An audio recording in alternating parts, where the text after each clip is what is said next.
What if joy wasn't a reward, but part of the job? In this powerful and practical episode, keynote speaker, bestselling author, and leadership coach Lisa Even unpacks the good ripple effect and how intentional choices can shape not just your day, but your legacy. So, whether you're a leader in the office, at home, or both, this conversation is going to leave you rethinking how you show up, one ripple at a time. Let's do this. Lisa, I'm so excited to have you here. I've gotten to listen to you speak. I've attended your magnificent events. I have been a bit of a fangirl, so I am so excited to talk with you, and especially because you love joy. I do love joy, and thanks for having me. You bet. So I know I've gotten to listen to a little bit about your backstory and how you got interested in joy and Mhm. how that connects to what we do at home, how we lead at work, how we shift cultures at work and at home. And so I would be really interested in just hearing like, how'd you become the joy gal? Yeah, and I laugh because, everyone always kind of leads that with that and then says, "It's not all sunshine and rainbows." And I laugh. I'm like, "Okay, if I could just tell you a quick story about why I care about joy, you'll realize that we got into joy because my husband and I were burnt out. We were sitting on the couch one night and I said, "We schedule our lives. Like we have all the things we do on our calendar and it's kind of exhausting and I'm tired of it. I really just want to chase something other than our responsibilities, the dishes, the laundry, the kids, like the work meetings." And I said, "Yeah, I want to chase fun. I want to chase joy." And he laughed and he's like, "Well, how do we do it?" And I'm like, "I don't know." So it took me a few days. I went to Home Depot. I bought a big giant whiteboard. We put it in our bedroom and the rest is history. I brought it home and I'm like, "If you could just hang this right next to our bed." And he's like, "People do not have a whiteboard in their bedroom." And I'm like, "We do." But my thought was if we started to make a list of things that bring us joy, we could move it from the list, which we were going to probably make right before we fall asleep, because sometimes that's the only time we have. And then in the morning, when you wake up and you're the most fresh and you think, "Ooh, I got to add this to the list." Like it was the first and last thing I wanted to see in my day. And it moved from a list where we were just checking them off on the whiteboard to our calendar. And now we really track it like a bank account. It is a metric in our family, like a very important metric. So that's how it all came to be. And we've done it for the last 8 or 9 years. And it is the best thing to have a joy metric bank account in your life. I love that. Tell me a little bit about how you track it. Yeah, so I will say it's fun because I've done this with thousands of people and I've gotten different versions, but our version really started with, putting it on the list and just being able to say, like, we checked one or two off a month. That was like our goal, like somewhere on our calendar, this needs to go. We now track it not necessarily by how many things, but we look at it from a perspective of, do we seem to always have something there? So we sit down, once every couple weeks, once a month, and look at our calendar. And I almost envision us in a British accent being like, "Do we have enough joy?" And we literally look at our calendar and have like a staff meeting of sorts to say, "Hey, this next week's going to be really busy. Where are we putting the joy?" And it kind of becomes this like, "Yep, we've got one or two joyful things coming. And, oh, we don't have enough here. Or it's going to be really stressful there. We need to add some either before or after so that we can almost get the balance. If we're going to be really stressed, we're going to need something to offset that, Mhm. level of cortisol. We need to add some joy here." And sometimes it's 5 minutes, sometimes it's 15 minutes, and sometimes it's like a whole hour or two of joy. I mean, a whole hour. I love it. I was just having a conversation with a colleague the other day, and she was telling me how resistant she is to goals, which is not Mm. something new. I hear Yeah. a lot like, "Oh, I don't want to have goals. Goals add more pressure." And I was like, "Well, what if, your goal was to go around the lazy river 100 times this summer with your kids?" And she's like, "Well, that's not like that can be a goal." I said, yeah. Yes, it And so, like, I really love that you all treat joy as a legitimate goal for your yeah. family. One of the things that I can find, though, is that even fun, joyful goals, if you aren't careful, it could add some pressure, like, "Oh, like, we're gonna do this fun thing, and I'm kind of in a cruddy mood, and so, I'm gonna spoil it now, and then there's all this pressure for me to just have fun." Like, how do you all navigate That. that? Yeah. like not getting to, like, what is it? A rotten with perfection. Yeah, Joy. I love that quote actually. So there's two things that we've done because when we first started our joy calendar, I was thinking to myself, it's going to be so great. We're just going to start, measuring it and tracking it. Well, we decided to take our kids to the movies. And at the time they were pretty little and we get our popcorn, we're in our seats and our kids are being noisy and they're rolling around on the floor, which is disgusting. And we're almost being that distracting family that everyone's kind of like looking at, like, why are you here? And so finally we like excuse ourselves and leave mid movie and we get to the parking lot and I look at my husband, I'm like, this was not joy. We can't count it. Like it's not joy. Well, as we're having this little back and forth, like in the grassy area where our car is like right near, our kids are playing tag and running around and he goes, hey, stop. And he goes, he points over and he look, at our kids who are just running around and he goes, mission accomplished. I think we're good. And it was almost this just realization that the joy that you plan and the joy that you create are maybe not going to match. And so sometimes, even we were in St. Louis, we took our kids there for a quick weekend away. And we had a flood in our Airbnb, like a pipe burst in the hallway. And so that morning we woke up to like 2 inches of water coming into our apartment. Like it was a rush of water. And my husband wakes me up and he's like, we're having a flood. I'm like, I think we're on the fifth floor. I don't think we're having a flood. And he's like, no, there is water coming in underneath our doorstep. I think we left on like a Thursday. I can't remember for sure, but he had a work meeting that he needed to take. And then the plan was to hang out the rest of the day. So I just take the kids, take all of our stuff because we're not going to be able to stay there, put it in our van. And then I drive over to, we grab coffee. And then there's this really beautiful hotel. I think it's called Union Station. I thought to myself, we'll drive over there. My husband stays in the apartment, takes his meeting. And as we're sitting there, I'm like panicking, thinking, we drove 6 hours for this. Are we going to have to drive home? And I hear my son say to my daughter, Elena, joy is our job. We are not going to let this ruin our time here. And I probably, I was like on the verge of being like teary eyed because I'm like, I'm a little stressed here. So I think there's this magic to being able to say, the goal isn't to have that particular joy. The goal is to put it on the calendar and then kind of laugh when it falls apart because then you can still take credit for the joy. Being able to laugh when it all falls Yes. apart is so wildly important. I feel like I have my own vacation joy challenge story. Sorry. So we went to Kansas City and I was like, all I need is a hot tub. Like just find us a pool with a hot tub. And well, so actually we're in Lawrence and that's where my Yeah. sister-in-law lives. And there were only two hotels that actually had hot tubs, and one was really expensive and one was wildly cheap. And I was like, well, let's just try the cheap one, like the fine online. And we walk in and it is not fine. And then we go and we peer at the pool and the hot tub is boarded over. You're like, And I this was is like, not "Yeah." joyful. And then, I mean, there was just like a cascade of things.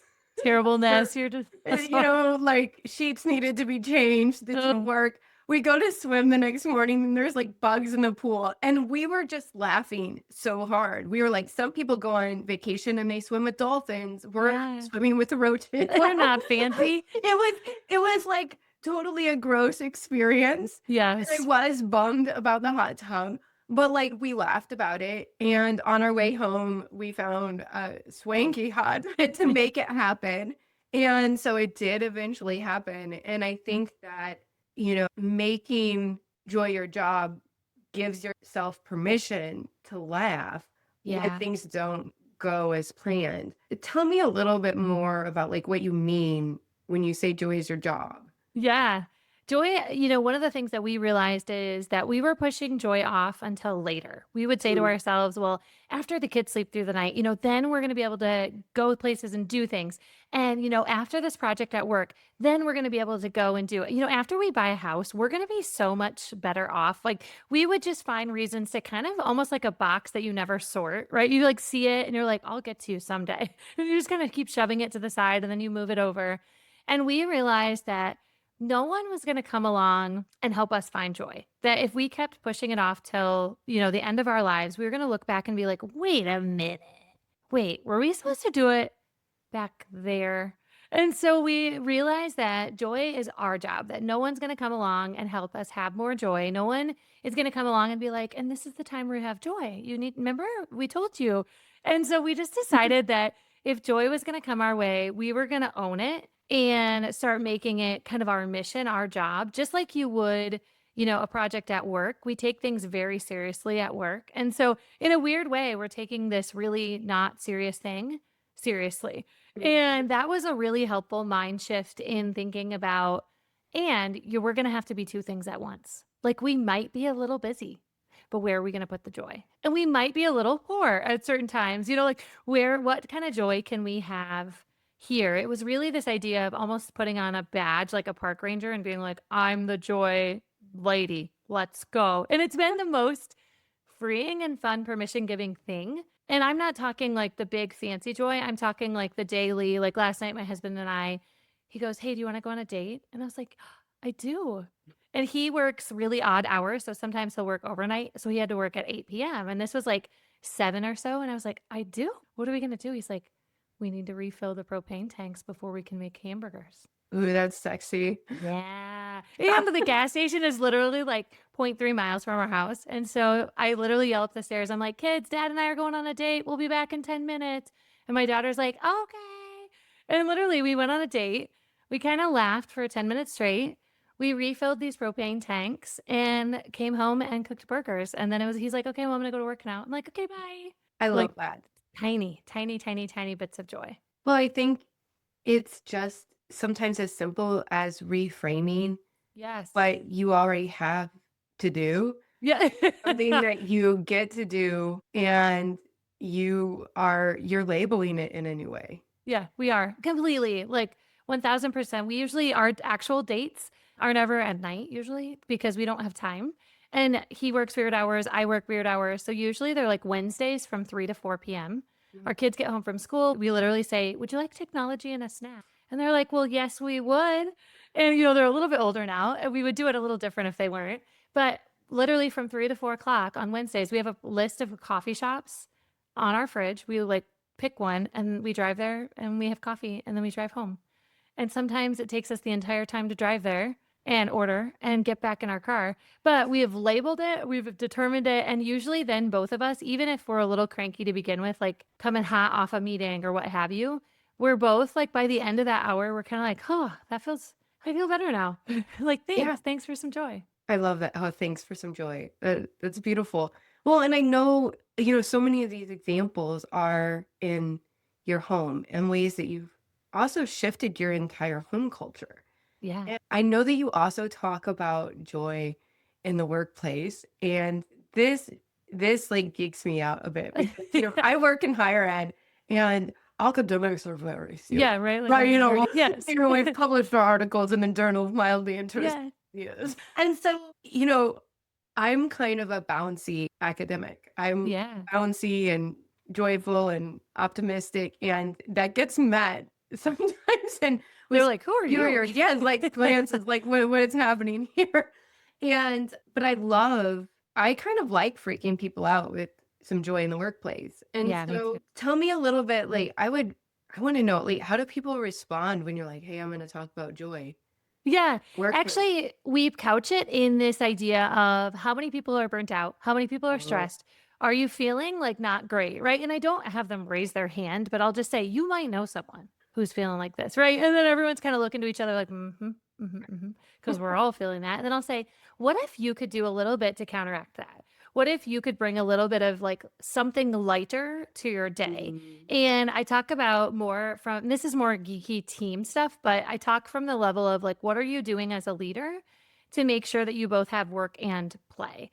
And so, I worked in neurosciences. We were giving people bad news hour in and hour out, like, hey, you got yeah. this disease you're never getting rid of. Or, hey, you've got a tumor. It's probably cancerous. You're going to die. Like, we were giving that sort of news regularly. And it was really important to me to find little tiny bits in our day to create lightness. So we started our morning huddle off with a joke. We were doing holiday bingo via email. And sure, there are people, and I talk a lot about like not everybody's joy is the same joy. Oh, Right? yeah. Like my husband and I, once a month, we sit down and we get in each other's joy. He watches a whatever with me, and I watch a football game with him. And the same is true at work. You're going to have people who kind of say, nope, that holiday bingo thing, it's not for me. And then I say, great, because I try to switch it up enough that somewhere like throughout the year, we're going to hit on your joy, your 5-10 minute joy somewhere. And we ended up creating a social committee and just having people like in charge of our joy. And I think there are so many ways to not only incorporate it, but measure it and also say, we cannot live in cortisol burnout land. It doesn't work. Like you Mm. can't. So therefore, we will in fact be putting in the hallway with a coffee cup at lunch. And it was always shocking to me where like, even the crankiest person, occasionally they'd walk by and be like, all right, I'll try it. And it was just a really little blip or a drip to make their brain say, joy is my job. Yeah. And it's small. And some people will hate it. And I don't make them feel bad. I'm like, I know, I bet. Yeah. It's like icebreakers, you know? Yep. It's like icebreakers. We It is. all, some people are like team icebreaker, other people's like anything Yeah. but. Yeah. And I love actually this idea of recognizing that, what is joy for different people? Yeah. It's different. We talk about what is play for you a lot in our home. And, my family loves board games. Oh, I don't. I don't either. I'm I'll like do it, a, I'll do it with them, but it's not my thing, but they love it. So I'll do what the people I love, yeah. but they'll also do the things that I love with me. And I like thinking about that in the workplace. And I also think that playfulness can unlock creative thinking and innovative thinking in the workplace. That's so incredibly vital. And it really is. When we think about solving, or even if in like medicine or any invention that was ever created, someone had to get a little bit outside the box Mhm. and try something different. I often will say, like, I want to live in the lab, like big, like geeky goggles and like science speaker and like white coat. And that's one of the really important things I say. If as a leader, if you're not encouraging people to create a little joy and also live in the lab, like experiment a little, like get a little, like, what if we tried it? Like, Mhm. what would that look like in a very like small and appropriately controlled way?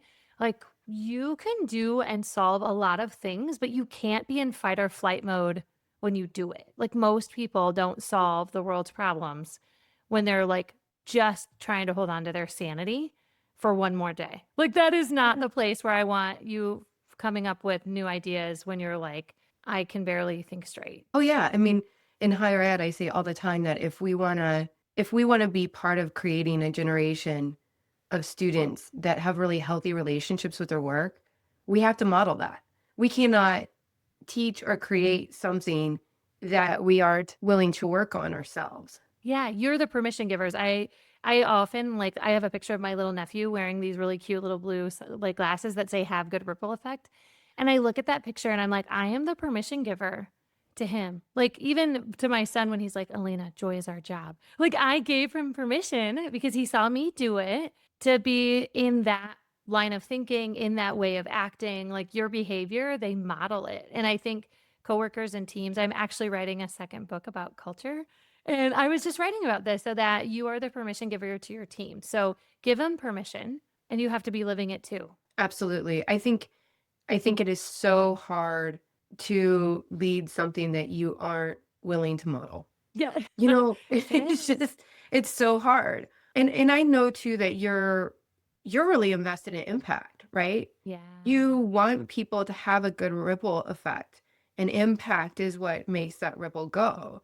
And so I want to kind of put a lot of this Yeah. together or in the sense of like, what is the relationship between joy and culture and impact? Yeah, it really is. And a lot of people, because they're two really big concept, I will say basically I come from the angle that you happen to the world, not the other way around. Like you don't get to pick your circumstances. You don't always get to pick your, obligations or what you have going on. But wait a minute, you can pick how you respond to it. And I think that two of those areas are really how are you creating joy for yourself and for your family and for your teams, but also how are you creating good ripple effect? Meaning you kind of want to create a ripple that's good and not bad. We've been around bad ripple effect where it's the barista at the coffee shop, it's the person who cuts you off in traffic. And I always say like that's a choice. And so how do you have good ripple effect for the people around you? And I think that one of the ways of doing that is joy. Yeah. Like you give people permission to do the same. by just what you do. And now, even from a joy perspective, I have high schoolers that have joy calendars. I've got retirees that have joy calendars. People text me and email me or message me on my website, and they're like, I just wanted you to know this is like what we're up to. And it's like, yep, that's good ripple effect, because someone in your orbit is probably receiving that joy and being like, huh, maybe I need to do that too. Yeah. Yeah. I actually just shared this story on LinkedIn this morning, but my daughter yesterday decided that she was going to be invisible. Oh, perfect. I dropped her off at her grandma's, and all of a sudden she's like, nope, I'm invisible. She decided to kind of spook grandma. So she was like writing kind of these scary post-it notes. It was like squiggle, Aw. like, like a cloud. And then she would like, grandma's like, oh no, where is this post-it note floating? Oh, it's on me. Yeah. And I was like, how amazing is this? She just kind of decides that she wants to show up invisible, and we kind of just play along and make it happen for her. And I was like, well, what if we could do that too? Oh, Right? yes. That like if in the workplace you want to feel valued, right? What if you just showed up and you gave value to others the way that you want to be valued? Just show up as if, Yeah. right? And it's so wild how when we do that, like if you want, time for dates in your marriage, so you're like, hey, honey, Let's go. I mean, that if you kind of just have that posture of People believing respond. that if I just show up, people will respond. It's so powerful, and it sounds hokey, so No. real. It is so real. I once had a person who kind of stared me down like the entire time I was presenting, right? Like arms crossed, cranky face. I was in my mind, I'm like, because I always say, like, you have to have desire, permission, and belief. You have to want it. You have to give yourself permission, and you have to believe that can be true. And he, like, months later, reached out and was like, and I just happened to see his LinkedIn like picture, because that's where he reached out. And I was like, oh, it's that guy. And then I saw the message, and he was like, hey, it took me a little bit of time, but I'm doing it. And it's just like he needed that a little bit of like, I hear it. I don't believe it yet. And then, deciding to be invisible one day, he just decided to be invisible. He decided like he was going to make joy his job. And it's pretty amazing once you decide what that can do for the trajectory of almost anything, really. Absolutely. I love that. I love that. So, Lisa, if people wanted to connect with you, if they wanted to find you, hire you to speak, work with you one-on-one, how can they do that? Yeah. So I will, number one, give you the link to downloading some joy resources to get started. I even have a crappy to happy worksheet that's like, Happy to happy. yeah, It's we so look good. for the unglamorous things in our lives. And then how do we flip the script on those? And then the other ways to find me are on my website. You can check out what I speak about, team culture. There are some resources to download if you want some like different things to do with your team. And of course, social media. Like I would love LinkedIn, Facebook, Instagram for you to follow along. I'm sharing just ideas and thoughts to maybe give you a little jet fuel of like, if I, almost sitting there with a coffee cup of like, if I did choose joy, or if I did want to shift my team culture, what would that look like? And you should ask yourself that with a British accent. Always. I mean, always. All right. Well, Lisa, thank you so much. This is an absolute joy, pun completely intended. Thank you so much. I appreciate having you here. Yes, thank you.